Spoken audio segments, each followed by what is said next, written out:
Adelaide taking on West Coast. Adelaide Oval, Gilly, you love that place. 4:40 on Sunday. Yeah, of course I love it. For the Port Power, O'Shea. Archie's back there, and Impey, the boy from Shepparton's in there along with Amon Pollack. He's going to be out with a foot. He'll probably be out for about a month.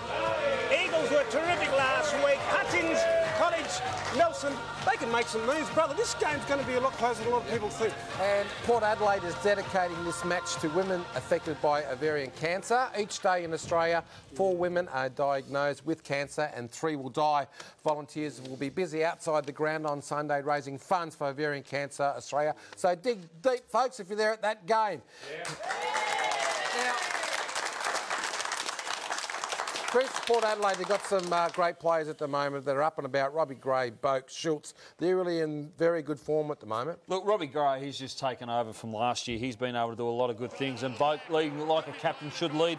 He doesn't get a lot of the ball, but what he does is when he's in there, he's amongst it, he's organising people, and he's a real barometer of theirs. And Schultz, well, he's got the most casualist approach to goal that I've ever seen. Almost as casual as Darryl White, but he's so accurate at that though, and they're going well. The what are they? Port Power. Josh, Wellesley, there's a bit of doubt on Josh Kennedy whether he's going to be actually playing this game. He's got an elbow injury, so it'll be interesting. But there's 2 players the last couple of weeks have been really playing well. Wellingham has been at the club for a couple of years and looks like he's up and about at the moment. Plus Joshy Hill, so they might be the X factors that the West Coast Eagles need to be up and about, particularly if Josh doesn't play. Yeah, I suppose they're going to have to be. I think Wellingham's best season so far been at West Coast, so he's some pretty good form, and with Hilly up forward, he's got 2 things to do: either kick goals or put the massive pressure on. So it's going to be a good game. Are West Coast flat track bullies?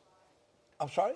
Are West Coast flat track bullies? Because that's what people are saying. Flat track bullies? Well, just with the open Subiaco and with the spaces. Well, unfortunately, they got some injuries in the back line, but just let's say with the West Coast, if they had a full side, they'd be very hard to beat. And this game's not going to be easy for either club. But I'm not quite sure what you mean there, but I think you're right.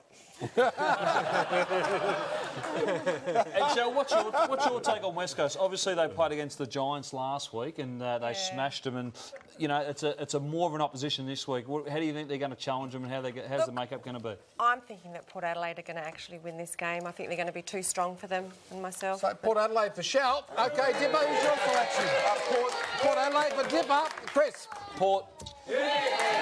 Wellesley. Yeah, Port Adelaide as well. Gilly, any love?